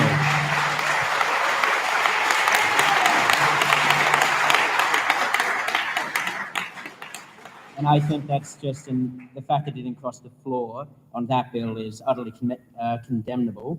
But talking about hydrogen, it does have a very prominent place in the future of our energy mix, because while 34% of our energy usage is in electricity, 20% is in stationary emissions, 18% in transport, 7% in industry, and much of this energy will have to be replaced not by solar and wind, but by energies such as hydrogen, and it will play a critical role in achieving net zero by 2050, even if net zero, our 2030 target is primarily met by reductions in electricity-based emissions.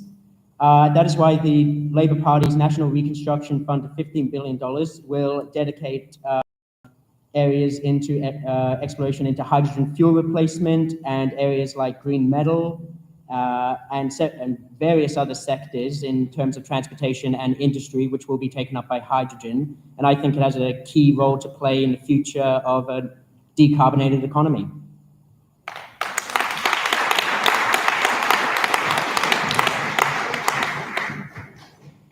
Thank you. And we will start working through the queue here a little more quickly. I do want to take one more now that was submitted previously. To all the panel, did you know that wood heater smoke is the greatest source of hazardous particle pollution in metropolitan Melbourne, 51%, including Goldstein?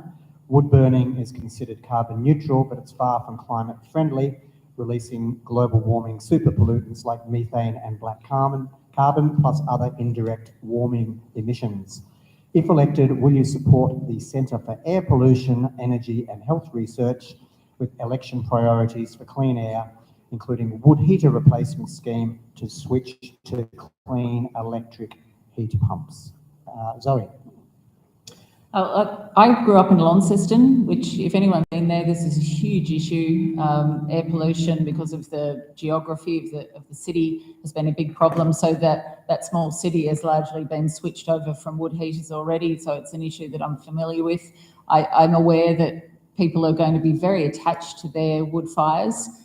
So if we talk about bringing the community along with us, I think this is one of those classic issues that would have to involve federal, state and local government consultation. But the short answer is yes, it's something to work on.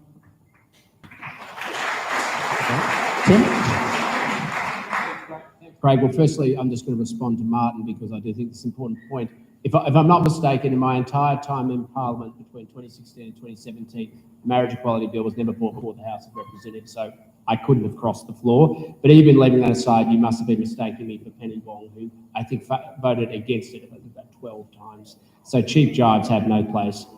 Secondly, in terms of, I'm not going to ban wood heaters. That's not going to be the basis in which I take people with us. But one of the key focuses I'm interested in, should I be re-elected and obviously have the privilege to continue to focus on this area of policy, is how we work with products to enable consumers to be able to access through finance, to have alternative options, again, to take people with us. I suspect the question was from Vicky Corrales, and I say that with great love and respect. I love Vicky. There's no name on the question, actually. I think. Because there are serious challenges around things that's around air particles and air particle pollution. For instance, late last year we passed changes to sulphur emissions directly associated with vehicles to improve the air quality pollution, a consequence of vehicles, which is important in communities like ours, not just, of course, wood heaters, but it's part of the story. Martin? Yeah, I was aware of the dangers of wood heating as well as the dangers of gas heating in terms of leaking that causes people to die or greatly affects their quality of living. And I think part of Labor's policy that is attached to this area is our plan for 400 community batteries and our general plan around batteries, because while 1 in 4, maybe 1 in 3 households have rooftop solar, only 1 in 60 households have batteries, and batteries are a key component of, and solar is a key component of replacing fossil fuel heating with renewable heating and renewable cooking, which will vastly mitigate the effects of these fossil fuels on people's health. Because last I checked, no one's died from a solar panel when they're trying to cook dinner. But I would note that Victoria, the Victorian government that is, has done a lot in the area of replacing old gas and old wood fire heating and cooking. And they've done so despite the Liberal Party strangling Victoria in terms of federal funds, with, in this most recent budget, only 6% of infrastructure spending going to Victoria, despite us making up more than a quarter of this nation's population. Not to mention the cuts in education funding from the federal government.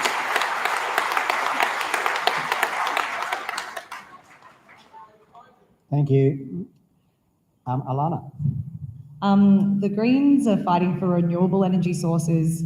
So if we did actually tax the billionaires and got out over $40 billion of money, we could reinvest that money and create large-scale public investment in renewable energy and storage, replace every coal-fired power plant in the country by 2030, upgrade the electricity transmission and the distribution grid, integrating more wind and solar, keeping the lights on, and maybe people wouldn't have a need for wood heaters.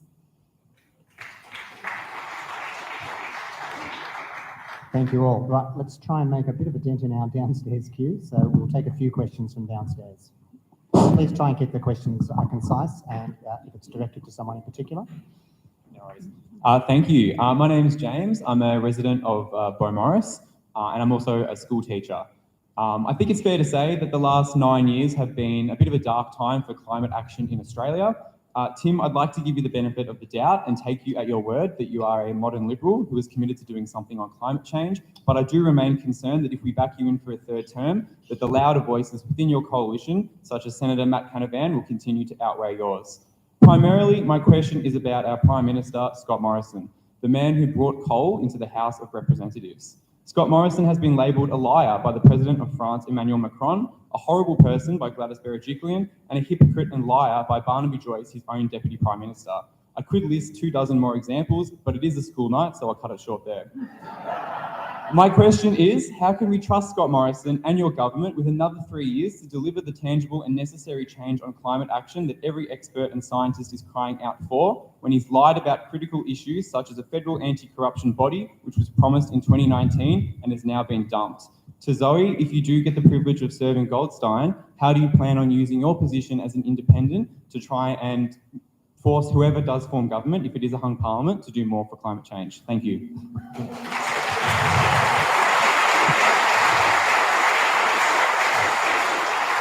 So there's a multi-layered question there. We'll start with Tim, because there's a direct question there around, I guess, trusting in Scott Morrison. Sure. Thanks, James, for the question. And the short and sharp of it is it comes down to what action has actually been achieved. And, you know, people can focus on one person's words versus the other. We've got a commitment to net zero. It's absolutely hard and fast. We've had Barnaby Joyce say so. We've had Bridget McKenzie said so. And the remarks that were made the other day were talking actually about the backsliding of other countries and how they make commitments and they don't follow through with them. I know it doesn't suit the headline, but that's the reality of the remarks. And that's one of my concerns. So many countries talk big, but they simply don't follow through. We don't just set clear targets. We meet them, we beat them, we implement policy to deliver them. And we're proud of that. And when it comes down to things like, you know, an integrity commission, I'm sorry, it hasn't been dumped. What we have said is that we want it to be bipartisan. An integrity commission should be bipartisan. We should be able to do it in a way that's respectful and has the systems in place so that you as Australians have confidence, because we have, unfortunately, people like just a few kilometres down, the member for Isaacs, who every time he has a political problem refers his political opponents to the Australian Federal Police. I think he's done it on record 12 times. None of them have gone through to anything. We want an integrity commission that has bipartisan support and confidence and also follows due process. These should not be radical propositions, but it seems to constantly be a radical proposition to the Australian Labor Party and other people in the Parliament who want to turn our legal system and turn them as vehicles for political witch hunts. And I simply won't support it. Zoe, there was a question directly there to you as well. Net zero is dead. It's all over bar the shouting. It's flexible. There's wriggle room. We're talking about something that's 28 years away. What will happen in 28 years' time, or the policies that will happen in 10 or 20 years? I think it should be up to the Australian people in 10 or 20 years, some of whom might not even be voting now. Matt Canavan, National Party. Come on.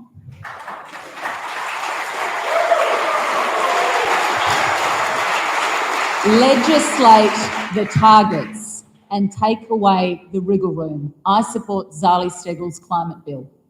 Shane.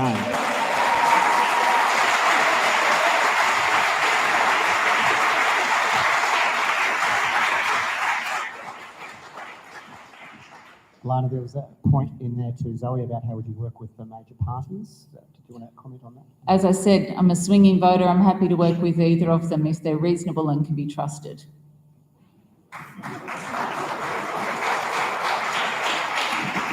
And same question to Alani in terms of working with the major parties. I think it's safe to say that we all know that the Greens already have some seats in Parliament. We've got a few senators and we've got Adam Ban in the House of Representatives. If we just change a few hundred votes, we could have more power. We could be sitting on the bench. If there's a hung Parliament this election, we could be sitting there. And if we have a couple more House of Reps in there, then who are they going to ask to choose which side? They're going to have to see what the Greens have to say. And what does that mean? They're going to have to start siding with some of our climate policies.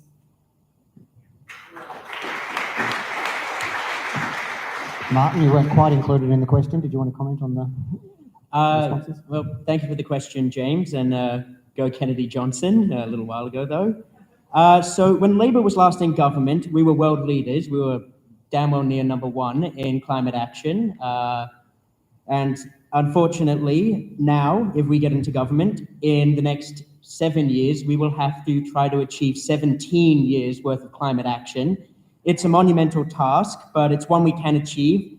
But achieving 17 years of action in 4 years isn't possible. And so we need a change of government. We can't trust the Liberals to deliver climate action.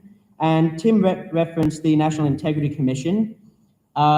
Usually the way legislations work is they're submitted to Parliament and they go to a second reading and they're debated, and that hasn't happened with the Liberals' National Integrity Commission. Labor would be happy to debate any National Integrity Commission and propose amendments to strengthen them, but every time we mention that, the Libs start going on about kangaroo courts and the undermining of democracy. It seems like they have something to be worried about.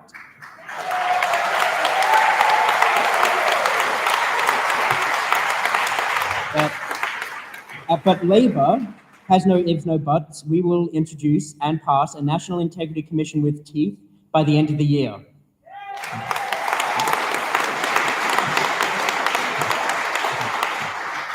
Thank you for your question. Another question from downstairs, and I do have to preempt that we are starting to head towards our advertised finishing time of 9:20. I'll ask Kylie to think about whether we can go slightly longer, but we will get through. Maybe and apologies, but we might need to keep our answers even more succinct. And I know it's very difficult to get through an answer within 2 minutes, but as succinct as we can possibly be, just in the interest of getting through as many questions as we can. Thank you. Yeah, I'm Wendy Cox. I'm a past committee member of BCAG and a current member of BCAG. My question's for Tim primarily, but others are welcome to comment. If the future fuel strategy is so good, why is hardly anyone driving hybrids? And why aren't there more incentives for electric cars in the interest of national security as to not be reliant on oil imports?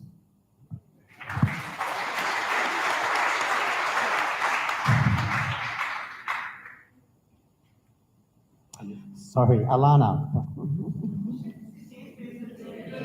Sorry, it was directed at Tim. Apologies. Oh, okay. Thank you. All right. Thank you, Wendy, for the question. But first, I'm going to start by correcting the record, because if they'll deceive their own supporters on the transcript of what was said earlier in the week, then who won't they deceive? They forgot to neglected to mention this bit from the quote that they read out because they read it selectively. Boris Johnson said he is pausing it. Germany is building coal and gas infrastructure. Italy reopening coal-fired power plants. The reality is that the context of comments matters, And the reality is there have been candidates on this panel tonight that are selectively representing things for their own political interests.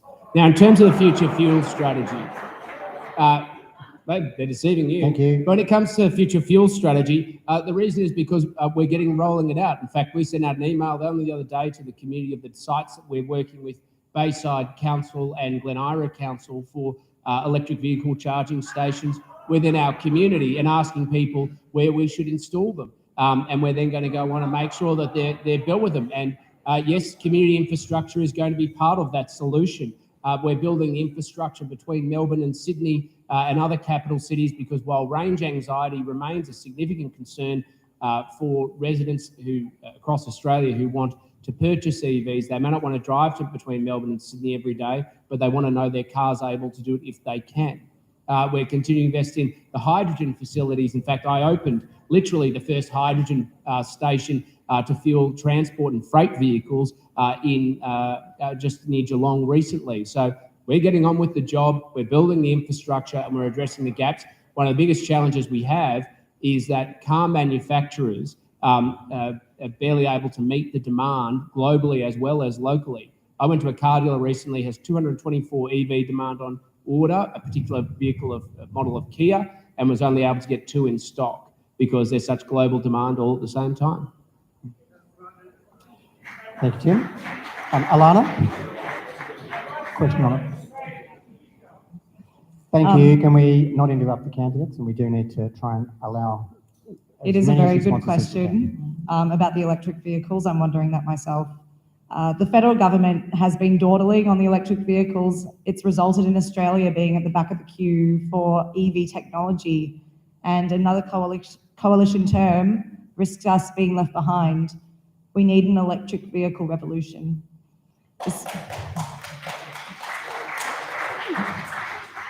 Despite what the coalition's been saying, electric vehicles are only going to become cheaper, and with more and better charging options, we will be able to go further. Already today's EVs have enough battery range to meet the average Australian's driving needs for over a week in between charges. We just don't have the renewable energy sources or the technology to upgrade the power grid at the moment. Thank you. Martin? Thank you, Wendy, for the question. I would just say that what happened to our car manufacturing sector under the Liberals?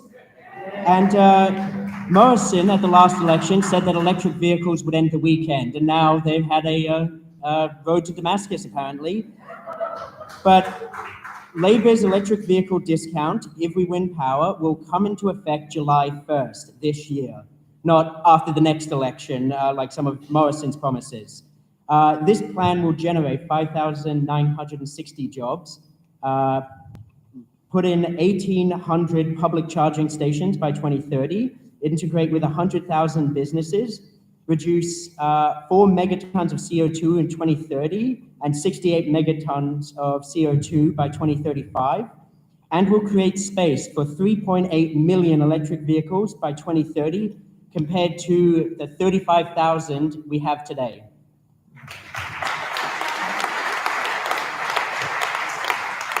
Sorry? Just before I go to EVs, to provide some important context about what's happening in the Northern Hemisphere, a big part of what's happening there in terms of return to coal is the cost of gas. So imagine if we had fully renewable energy in industry powered by solar, wind and hydro. We didn't need gas. We wouldn't be reliant on these global energy markets that are influencing the cost of our electricity and our fuel for our cars. Excuse me, you don't have the floor. Thank you. As to the EV situation, the government's policy doesn't include any official target for EV sales, but projects that 30% of all new cars sold by 2030 will be either electric or hybrid, as has been expressed. How? Australia is just going to be a dumping ground for vehicles that are not accepted in other countries. We have no minimum emission standards and we need them. So there's a vast change that's needed.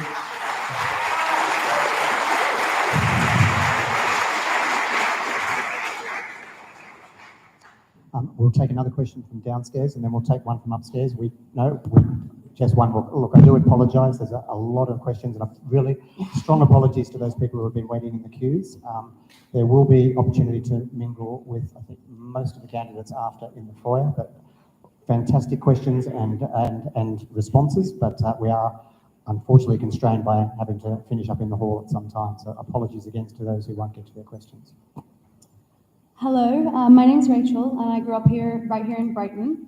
I'm studying a master's in teaching at the moment, and I got the chance to go out on placement last year and meet some of the wonderful, enthusiastic students that we have in our secondary schools at the moment. They've got big dreams, big aspirations, but a lot of them are carrying around a lot of fear and anxiety about the climate crisis as well, and the inaction that we've seen on that. Some of them have family members that have been affected by the floods. They're all inhaling the black summer bushfire smoke that we all were when that was happening. And it breaks my heart to think that they don't have a voice in this election. My question is for you, Minister Wilson. You've talked about countries talking big and then backsliding, and you've talked about meeting targets, setting them, meeting them, beating them. But your voting record shows that in Parliament, you've consistently voted against a fast transition from fossil fuels to renewables. So my question is, how can we believe that you're going to take stronger climate action and not side with big business?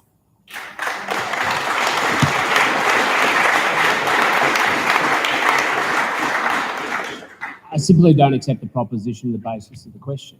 Because we have these websites that are aggregators now which deliberately seek to present members of Parliament's voting records, which are designed, it's a very American thing. It's a very deliberately American thing that's being imported into our country. Most votes in Parliament are actually about process and procedure. They're not actually to do with pieces of legislation. If you go on the basis of the so-called deceitful and dishonest websites that make these claims, I didn't introduce and pass the legislation to establish Australia's offshore wind industry. But I did. The facts say I did. Literally, there's photographs, there's evidence, there's camera footage, there's everything. The parliamentary record says it is. The only accurate record is aph.gov.au. But what we're seeing is deliberate websites designed to populate and Americanise our political system to deceive people and to misrepresent what's going on because they think it will help certain other candidates in elections.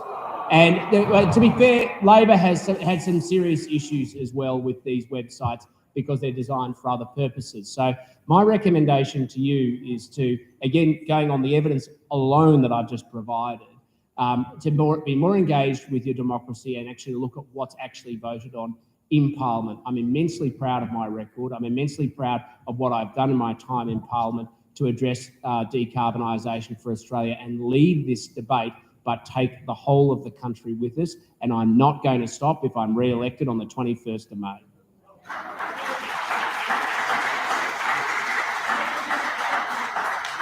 This is our last question, so I'll ask Alana to perhaps either respond to that question or make a general closing Just comment. a quick comment.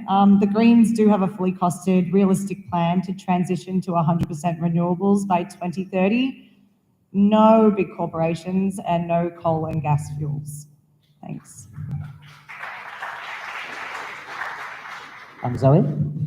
I'll only say that if I end up on the crossbench, I will act as an honest broker between the two major parties to try to hold them to account to bring about what I think you're looking for. Thank you for the question.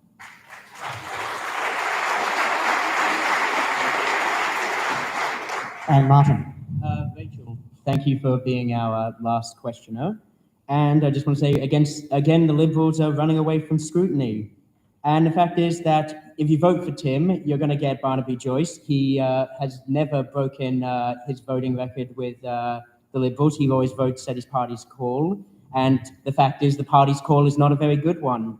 He has a 90% voting similarity with Craig Kelly, and that's after Craig Kelly's joined the United Australia Party.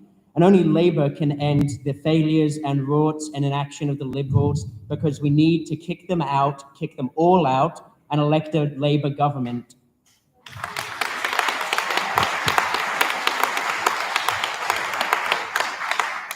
Thank you very much to our candidates. Apologies again for those who've been standing in line, but we do have time constraints. So for those candidates who are able to remain in the foyer, then there'll be an opportunity to ask some questions then. I'll hand back to Kylie. Thank you very much, Craig. Look, it only remains for me to thank all of our candidates who appeared here tonight. So our MP Tim Wilson does have another engagement to get to, so we really appreciate your attendance and all of our candidates. To Craig, our moderator, for doing a fabulous job. I'm very sorry we didn't get to...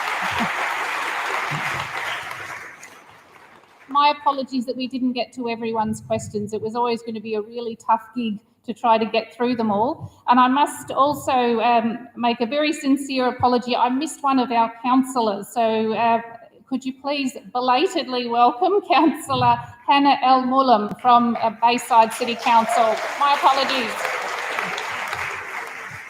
And thank you all for attending. Thank you very much to all of our volunteers who helped to put this event together. I think it has been a fabulous night of questions, and it's great as a community to be able to come together in Goldstein and to hear our candidates and our local MP, their views, perspectives and policy intentions on climate, which is such an important issue to the people of Goldstein. Thank you very much, everyone.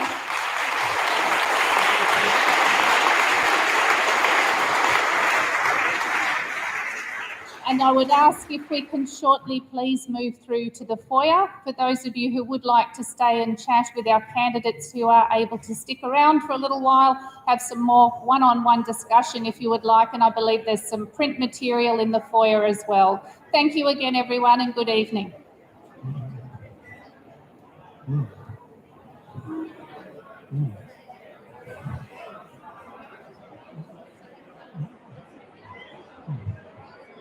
Thanks, Mum. We were never going to get through all those.